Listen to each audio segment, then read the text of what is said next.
साथियों के साथ एक कबीले पर हमला करके वहाँ के कई लोगों को बंदी बना लेता है। यहाँ पर उसकी मुलाकात एक औरत से भी होती है जिसके अंदर जादुई शक्तियाँ हैं, जिसकी दोनों आंखें फूटी हुई है।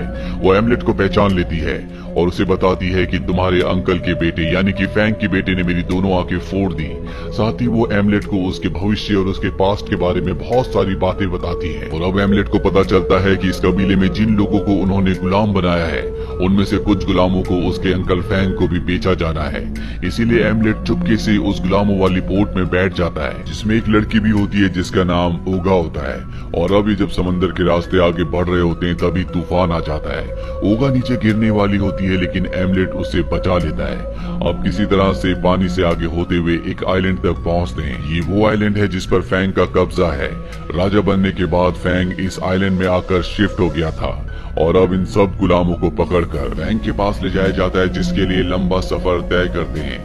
रास्ते में ओल्गा एमलेट से कहती कि मुझे पता है कि तुम गुलाम नहीं हो, तुम यहाँ पर किसी खास मकसद से आए हो। और यहाँ पर एमलेट ओल्गा को सारा सच बता देता है कि वो कौन है और यहाँ पर वो अपने पिता की मौत का बदला अपने अंकल फैंग से लेने के लिए आया है जो कि अब यहाँ के राजा बन चुके हैं। अब इन सबको फैंग के सामने पेश किया जाता है और जब एमलेट फैंग को देखता है तो उसका दिल गुस्से और दर्द से भर उठता है। फैंग जब एमलेट को देखता है तो वो उसे नहीं पहचानता क्योंकि वो अब बहुत बड़ा हो चुका है। साथ ही उसे ये बताया गया था कि एमलेट मारा जा चुका है। एमलेट को जब फैंग देखता है तो उसके पास आता है क्योंकि उसे उसी तरह के हट्टे कट्टे नौजवानों की जरूरत होती है ताकि वो उनसे बड़ा और भारी काम करवा सके। अब यहाँ पर एमलेट से मजदूरी करवाई जाती है, उसे दिन रात काम करवाया जाता है।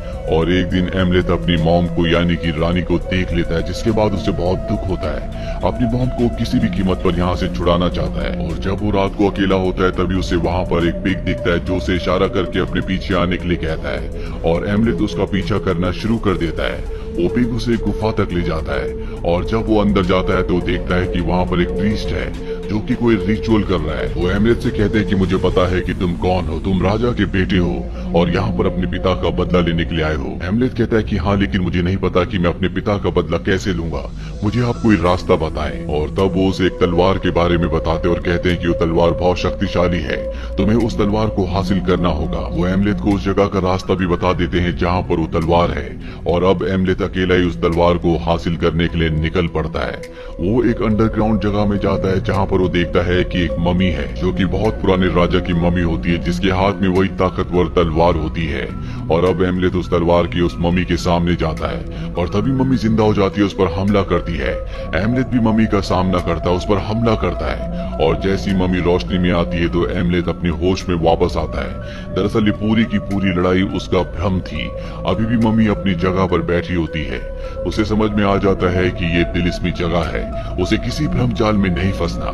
वो राजा की मम्मी के पास जाता है और उसके हाथ से तलवार ले लेता है। इसके बाद मम्मी वहीं पर बिखर जाती है और अब एमलेट तलवार लेकर वापस आता है और उसे एक जगह पर छुपा देता है। इसके बाद वो ओल्गा के पास जाता है और उसे कहता है कि तुम चिंता मत करो, मैं जल्दी फैंग को मारकर सबको आजाद करवा दूंगा। दरअसल फैंग और उसके आदमी ओल्गा को परेशान कर रहे होते हैं। ओल्गा फैंग के यहाँ पर खाना बनाने का काम करती है। अगली सुबह दिखाया जाता है कि एमलेट को और बहुत सारे लोगों को यहाँ से कहीं दूर ले जाया जा रहा होता है। दरअसल यहाँ पर एक बहुत ही खतरनाक गेम होती है और उस गेम में अब इन सबको पार्टिसिपेट करना है। ये गेम इतनी खतरनाक होती है कि इसमें किसी की भी जान जा सकती है। और अब एमलेट और दूसरी टीम जब आपस में गेम खेल रहे होते हैं तो एक पल ऐसा आता है जब एमलेट की टीम हार रही होती है, जो देखकर फैंग के बेटे को बिल्कुल अच्छा नहीं लगता और वो गेम के बीच में आ जाता है। और एक पल ऐसा आता है जब दूसरी टीम का खिलाड़ी फैंग के बेटे को मारने वाला होता है। दूर से फैंग और उसकी पत्नी देखकर बुरी तरह से डर जाती है, पर इससे पहले कि वो फैंग के बेटे को मारता, एमलेट आकर उसे बचा लेता है और साथ ही गेम भी जीत जाते हैं, जिससे एमलेट और बाकी सभी बहुत खुश होते हैं। अब क्योंकि एमलेट की वजह से फैंग के बेटे की जान बची थी, इसीलिए रात को उसे ओल्गा के साथ टाइम स्पेंड करने का मौका दिया जाता है, क्योंकि सबको पता होता है कि ये दोनों एक दूसरे से प्यार करते हैं। पर अगली सुबह फैंग के लिए बहुत बुरी होती है क्योंकि उसके कई लोगों को किसी ने मार दिया होता है। फैंग को लगता है कि ये गुलामों का काम है, लेकिन तभी वहाँ पर एक भविष्यकर्ता आता है जो भविष्य बता सकता है उन बातों को भी जो घट चुकी है। और वो फैंग को बताता है कि ये किसी गुलाम ने नहीं किया बल्कि ये किसी आत्मा का काम है, और अगर तुम चाहते हो कि वो आत्मा आगे से ऐसा ना करे तो तुम्हें किसी न किसी की आहुति देनी होगी। हालांकि फैंग ऐसा करता भी है, लेकिन जिस आदमी की वो आहुति देना चाहता था वो देखता है कि अगली सुबह वहाँ पर उसी का अपना आदमी होता है जिसे देखकर वो पूरी तरह से परेशान हो जाता है। रात को अपने सिपाहियों से कहता है कि तुम्हें चारों तरफ नजर रखनी होगी। अब रात को जब उसके लोग पहरा दे रहे होते, नजर रख रहे होते हैं, तो वो अपने आप को खुद ही मारना शुरू कर देते हैं। किसी को कुछ समझ नहीं आता कि यहाँ पर क्या हो रहा है। इस बात का फायदा उठाकर एमलेथ उस कमरे में जाता है जहाँ पर उसकी मॉम होती है। वो अपनी मॉम को कहता है कि मैं तुम्हारा बेटा हूँ, मैं यहाँ पर अपने पिता की मौत का बदला लेने के लिए आया हूँ। कल मैं फैंग को मार दूंगा और आपको यहाँ से हमेशा के लिए आजाद करवा कर ले जाऊंगा। उसकी मॉम कहती है कि तुम्हारे पिता मुझे अपना गुलाम समझते थे, उनकी नजरों में मेरी कोई भी अहमियत नहीं थी। वो सिर्फ पैसे को और अपनी रियासत को बढ़ाने में वक्त दिया करते थे। इसीलिए मैंने फैंग को अपने कब्जे में किया और तुम्हारे पिता को मरवा दिया, ताकि मैं आजादी से खुलकर जी सकूं और सबको कंट्रोल कर सकूं। और अब जब तुम फैंग को मारने वाले हो तो तुम उसे मार सकते हो।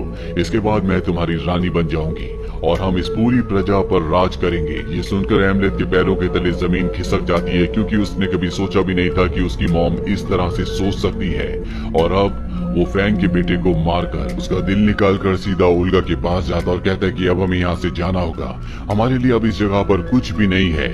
ओल्गा उसे कहती है कि तुम्हें अपने पिता की मौत का बदला लेना होगा, जिस काम के लिए तुम यहाँ तक आए हो उस काम को पूरा करना होगा। अगली सुबह फैंग को दिखाया जाता है जो अपने बेटे की मौत से पूरी तरह से बौखला जाता है और उसे अब पूरा का पूरा शक एमलेथ के ऊपर है। इसीलिए वो ओल्गा को पकड़ लेता और इससे पहले कि वो ओल्गा को मारता, फैंग उसके सामने आ जाता है और कहता है कि मैंने तुम्हारे बेटे को मारा था, उसका दिल अब भी मेरे पास है। इसके बाद फैंग के आदमी उसके ऊपर हमला कर देते हैं, लेकिन एमलेथ बहुत ज्यादा ताकतवर होता है। वो एक एक करके सभी को मार देता है। ओल्गा को यहाँ से भागने का मौका मिल जाता है, इसीलिए वो यहाँ से भाग जाती है।